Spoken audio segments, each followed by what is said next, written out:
ప్రభునందు ప్రియులైన మీకందరికీ యేసుక్రీస్తు ప్రభువారి నామములో శుభవందనాలు తెలియజేస్తూ ఉన్నాం.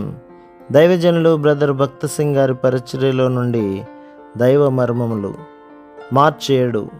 అందుకు ప్రభువు, మార్తా మార్తా, నీవనేకమైన పనులను గూర్చి విచారము కలిగి తొందరపడుచున్నావు గాని అవసరమైనది ఒక్కటే. మరీ ఉత్తమమైన దానిని ఏర్పరచుకొనెను, అది ఆమె యొద్ద నుండి తీసివేయబడదని ఆమెతో చెప్పెను. లూకాసు వార్త 10వ అధ్యాయం 41-42 వచనాలు.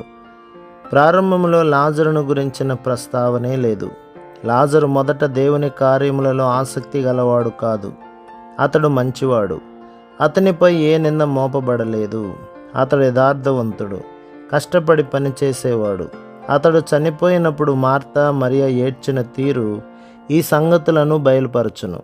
దుష్టుడు చనిపోయినప్పుడు ఎవరూ అంతగా ఏడవరు. లూకాసు వార్త 10వ అధ్యాయం 40వ వచనంలో మార్త ఎంత దయగలదో చెప్పబడినది.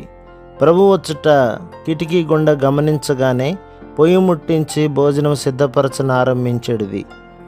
ఆమె పరామర్శించుటలో నేర్పు గలది, దయగలది, వంటలు చేయుటలో నైపుణ్యము గలది.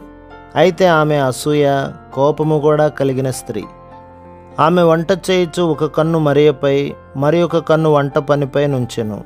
కోపము పట్టలేక ప్రభువుతో, ఆ స్త్రీతో నాకు సహాయం చేయమని చెప్పలేవా నేను. ప్రభు ఆ ఇంటిలోనికి వచ్చుట వలన దాచబడిన మార్త యొక్క బలహీనత అట్లు బయటికి వచ్చెను.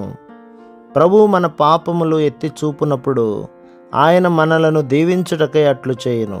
మనుష్యులైతే మనలను సిగ్గుపరచుటకట్లు చేయుదురు. గనుకనే మన ప్రభువు మరియ, మార్తల స్థితిని వారికి చూపి, వారి అవివేకము, బలహీనతలు గ్రహింపచేసి, వారెట్లు పూర్తిగా మార్చబడి నూతన సృష్టిగా కాగలరో వారికి చూపుటకు బేతనీకు వచ్చెను. కొందరు ఎంతో మంచివారుగాను ప్రేమ కలిగిన వారుగాను ఉందురు, కానీ దేవుని విషయములపై ఆసక్తి కలిగి ఉండరు. ప్రభు మిమ్మును, మీ కుటుంబములను, మీ సంఘములను దీవించి ఆశీర్వదించునుగాక. ఆమేన్.